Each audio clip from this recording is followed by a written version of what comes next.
नमस्कार दोस्तों, स्वागत आपका गवर्नमेंट बांगड़ कॉलेज डीडवाना के यूट्यूब चैनल पे। मैं Chenaram Mundliya, assistant professor political science. दोस्तों, आज के इस वीडियो में हम वेस्टर्न पॉलिटिकल थॉट यानी पाश्चात्य राजनीतिक विचारकों की इस वीडियो श्रृंखला में आज हम 19वीं सदी के एक महत्वपूर्ण ब्रिटिश विचारक जेरेमी बेंथम, जो जिसे कि एक उपयोगितावाद का सिद्धांत का महान प्रतिपादक माना जाता है, जेरेमी बेंथम ने केवल एक पॉलिटिकल फिलोसोफर यानी पॉलिटिकल फिलोसोफर न होकर हम उसे एक उपयोगितावादी विचार के साथ साथ एक महान विधि सुधारक के रूप में भी पहचानते हैं।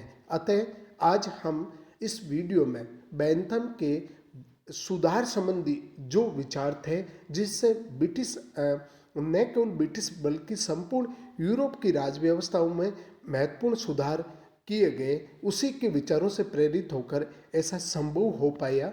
अतः हम आज बेंथम के एक महान सुधारकवादी विचार के रूप में जो विचार थे उनका अध्ययन करेंगे। तो आइए शुरू करते हैं बेंथम एक महान सुधारक के रूप में। बेंथम एक महान सुधारक के रूप में बेंथम एक महान सुधारवादी विचारक था। वह एक विधि सुधारक था, न कि पॉलिटिकल फिलोसोफर। पोलक के अनुसार 19वीं सदी में आर्थिक, सामाजिक, राजनीतिक और वैज्ञानिक जितने भी सुधार हुए, उनमें से साहित्य ऐसा कोई सुधार हो जिस पर बेंथम की छाप न पड़ी हो। बेंथम ने बहुत सारे सुधारों की सिफारिश की थी।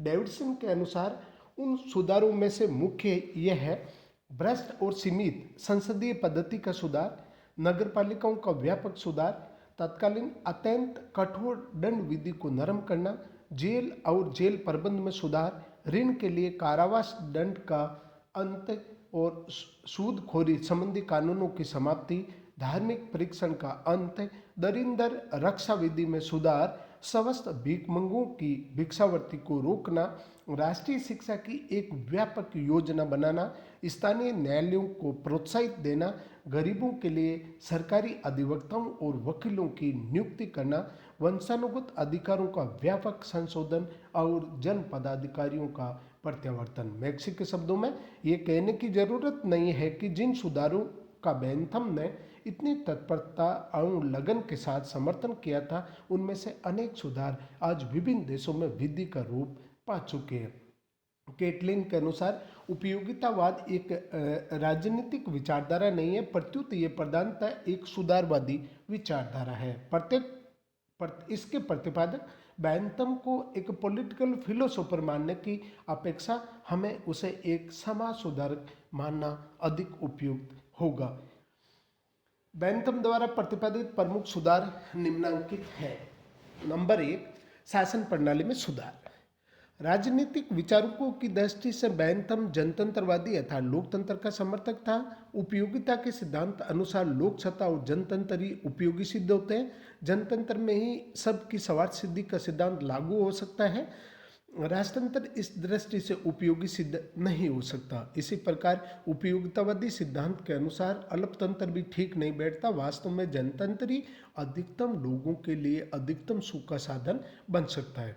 अपने समकालीन विचारकों की भांति ब्रिटिश शासन प्रणाली की अत्यधिक प्रशंसा करने के बजाय जेरेमी बेंथम ने दृढ़ता और ईमानदारी के साथ में अपनी शासन प्रणाली की आलोचना की। उसने जनतंत्र की सफलता के लिए सार्वभौमिक वयस्क मताधिकार, वार्षिक संसद, एक सदनीय व्यवस्थापिका और गुप्त मतदान पर बल दिया। आगे चलकर गुप्त मतदान, एक सदनीय व्यवस्थापिका का उसका शिष्य जॉन स्टुअर्ट मिल विरोध करेगा। उसके साथ ही सार्वभौमिक वयस्क मताधिकार के स्थान पर जो उसका शिष्य जॉन स्टुअर्ट मिल है, वो उसमें शिक्षा और संपत्ति का जो योग्यता लगा देगा। तो इस प्रकार से बेंथम से मिल के विचार विपरीत मिलेंगे। बेंथम ने सार्वभौमिक पुरुष मताधिकार का पुरजोर समर्थन किया था। इसके लिए उसने केवल एक शर्त रखी थी कि मताधिकार का प्रयोग करते समय थोड़ा पढ़ा लिखा या साक्षर होना चाहिए। उसने महिला मताधिकार भी इसलिए जोड़ने दिया क्योंकि उसकी दृष्टि में अभी इंग्लैंड में इस अधिकार के उपयोग का समय नहीं आया। तो ध्यान रखना, जेरेमी बेंथम महिला मताधिकार का समर्थक नहीं था। उसने कॉमन सभा के वार्षिक चुनाव आयोजित करने पर जोर दिया। उसका कहना था कि संसद के सत्र अल्पकालीन हो ताकि सदस्यों को अधिक समय तक अपने निर्वाचन क्षेत्रों में रहने और मतदाताओं से संपर्क स्थापित करने में सुविधा हो। उसका आरोप था कि प्रचलित व्यवस्था के अंतर्गत एक बार निर्वाचित होने के बाद सांसदों का अपने निर्वाचन क्षेत्रों से संपर्क टूट जाता है और तब सांसद जनता का प्रतिनिधित्व न करके अपने जो अपने न्यस्त स्वार्थ है उसी का प्रतिनिधि बन जाता है। बेंथम के युग में मतदाता स्वतंत्रता पूर्वक अपने मत का प्रयोग करने से डरते थे क्योंकि हाथ उठाकर खुले मतदान की व्यवस्था उस समय प्रचलित थी, जिसका जॉन स्टुअर्ट मिल ने भी समर्थन किया था। अतः बेंथम गुप्त मतदान के पक्ष में था। इसके अतिरिक्त लोक सभा को, जो सार्वजनिक हितों के प्रति उदासीन था, भंग करने का सुझाव बेंथम ने दिया। वे राजपथ के भी विरुद्ध था और अपने समय के अंग्रेजी संविधान को धनिक वर्ग द्वारा प्रभावित राजतंत्र कहा करता था। उसने स्वतंत्र प्रेस की अवधारणा का समर्थन किया। उसके मत में बिना प्रेस की स्वतंत्रता के सच्चे लोकतंत्र की अभिव्यक्ति संभव हो ही नहीं सकती। संक्षेप में बेंथम का मत था कि वयस्क मताधिकार द्वारा प्रतिनिधियों के ऊपर अधिकाधिक जन नियंत्रण बना रहेगा और वार्षिक संसदीय चुनाव की व्यवस्था द्वारा ये नियंत्रण और अधिक प्रभावी होगा। साथ ही प्रतिनिधियों में जनहित के निमित्त कार्य करने की प्रेरणा होगी। उसके सभी सुधारकों उद्देश्य जनता का वास्तविक और प्रभावपूर्ण प्रतिनिधित्व कायम करना और राजनीतिक भ्रष्टाचार को रोकना था। इंग्लैंड की शासन व्यवस्था में संसद के वार्षिक चुनाव के अतिरिक्त उक्त सभी सुधार लागू हो चुके और अधिकांश लोकतांत्रिक देशों में भी उनका क्रियान्वयन किया जा चुका है। राज्यसभा का भले ही विघटन नहीं किया तथापि वो आज राज्यसभा की स्थिति ऐसी हो चुकी है कि उसे द्वितीय सदन ही माना जाता है। यानी कहने का मतलब है आज संसार की सबसे शक्तिहीन दूसरा सदन है वो राज्यसभा है। सेकंड है विधि निर्माण के क्षेत्र में सुधार। बेंथम एक महान विधि सुधारक थे। उसकी पुस्तक principle of moral and legislation के प्रकाशित होने पर वह विधि निर्माण विधि सुधार में एक नए पैगंबर बन गए। संसार के विभिन्न देशों के राजनेता व्यावहारिक पथ प्रदर्शन के लिए उसकी ओर देखने लगे। ब्लैकस्टोन ने अंग्रेजी संविधान को देवी इच्छा के अनुसार एक कार्मिक स्वाभाविक विकास बताते हुए इसकी बड़ी प्रशंसा की। बेंथम ने सिद्ध किया कि अंग्रेजी विधि व्यवस्था केवल दुर्बल गरीबों को सताने वाली एक निर्लज निरंकुशता थी। ये शिक्षित और शक्ति संपन्न लोगों को सहायता देने की व्यापक योजना थी ताकि ये लोग अज्ञानी और दलित लोगों को दबाए रख सके। बेंथम के अनुसार विधि निर्माण का उद्देश्य आजीविका, पर्याप्तता, समानता और सुरक्षा।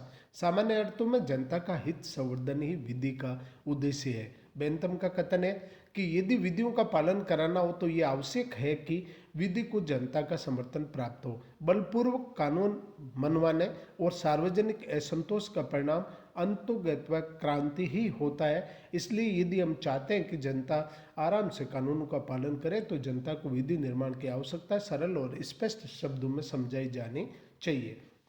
बेंथम ने यह अनुभव किया कि तत्कालीन विधियां बहुत ही अस्त व्यस्त अवस्था में थी, अतः उसने विधियों का संहिताकरण किया जाने का कार्य शुरू किया।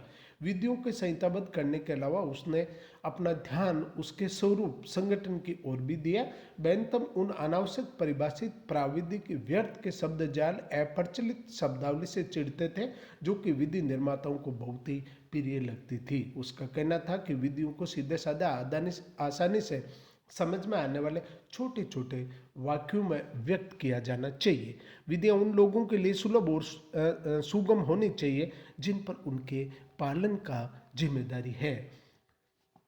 फिर है न्याय व्यवस्था में सुधार।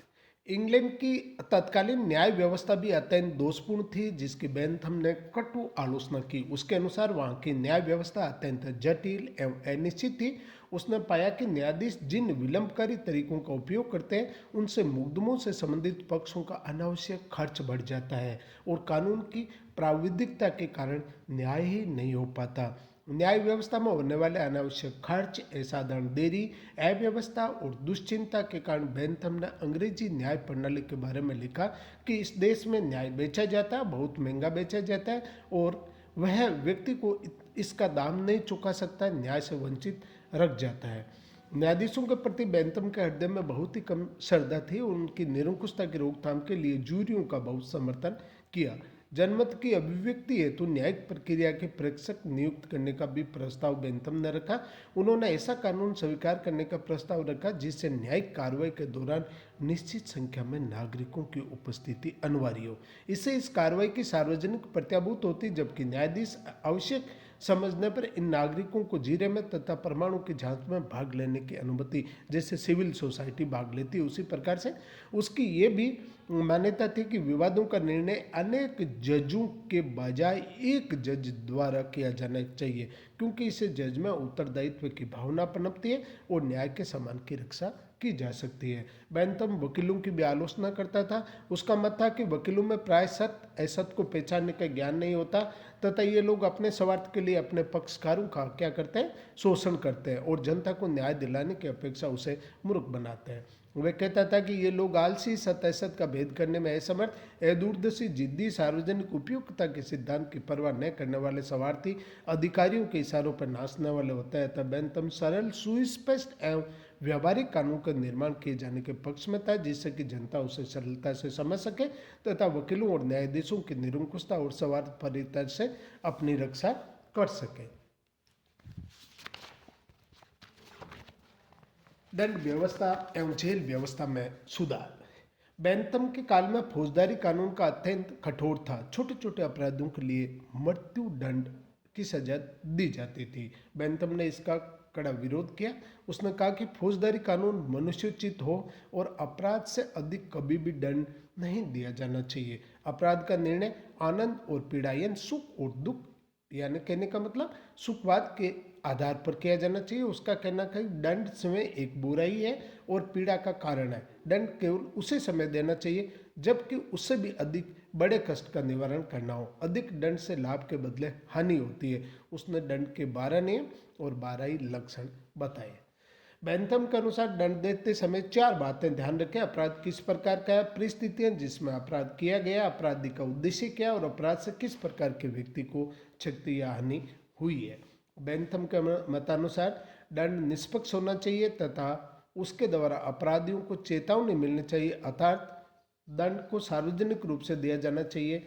वह क्षमा के विरुद्ध था। बेंथम का मत था कि दंड से होने वाले परिणामों का अंदाजा लगाते समय अपराधी के सुधार की भी गुंजाइश का ध्यान रखा जाना चाहिए। उसका विश्वास था कि दंड व्यवस्था उचित होने पर अपराधी को सुधारा जा सकता है और उसे पूर्ण समाज का उपयोगी और सामान्य सदस्य भी बनाया जा सकता है। इसी आधार पर जेरेमी बेंथम ने अपराधियों के पुनर्वास के लिए अनेक महत्वपूर्ण सुधारों को समर्थन किया, जैसे कारावास में अपराधियों को औद्योगिक शिक्षा देना।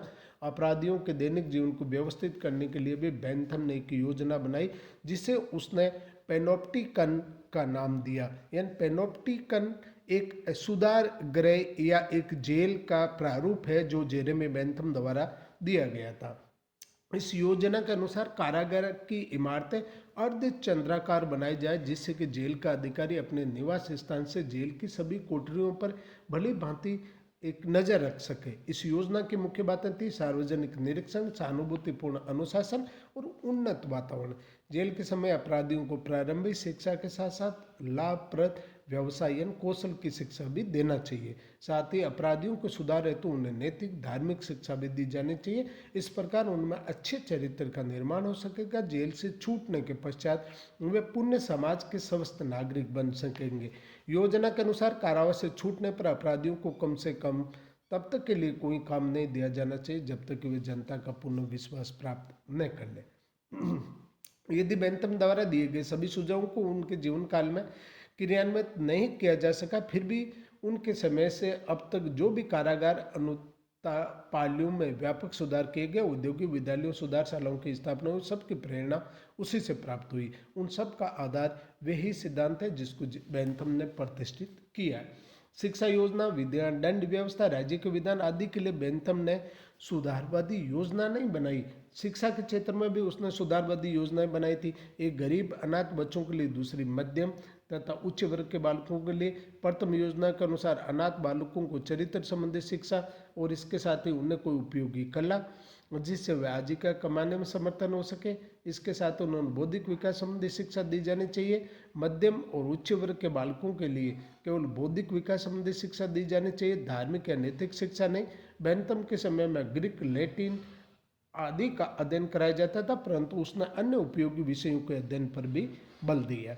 वह मॉनिटर पद्धति का प्रबल समर्थक था। इस पद्धति के अनुसार ऊंची कक्षा के अथवा योग्य विद्यार्थी नीचे वाले अथवा कमजोर विद्यार्थियों को पढ़ाते हैं। बेंथम के समय तक सर्वसाधारण की शिक्षा की अवहेलना की जाती थी। बेंथम ने सर्वप्रथम जनसाधारण की शिक्षा पर जोर दिया और राज्य द्वारा शिक्षा दी जाने की बात कही। बेंथम के शिक्षा संबंधी विचारों को भारत की शिक्षा पद्धति पर भी प्रभाव पड़ा। शिक्षा धार्मिक और नैतिक न होकर केवल ज्ञानात्मक हो, ये बात हमारी शिक्षा पद्धति में बेंथम के विचारों को फलस्वरूप आई। वास्तव में बेंथम ने शिक्षा संबंधी इस आधुनिक सिद्धांत की नींव डाली कि सबसे पहले वही चीज़ सिखाओ जो सबसे अधिक सुगमता से सीखी जा सके, अर्थात विद्यार्थी की सामर्थ्य का ध्यान रखो और उसे उसकी रुझान और स्वाभाविक प्रवृत्तियों के विरुद्ध विवश मत करो। इस प्रकार जेरेमी बेंथम के एक सुधारवादी विचारक, जिसके आधार पर उसे मान सुधार के रूप में गिना जाता है, शासन प्रणालियों के अंदर, कानून के अंदर, न्याय व्यवस्था के अंदर और उसके साथ ही दंड एवं जेल व्यवस्था एवं शिक्षा के अंदर जो सुझाव उसके द्वारा दिए गए थे उसका अपने अध्ययन किया। जय हिंद, जय भारत, धन्यवाद।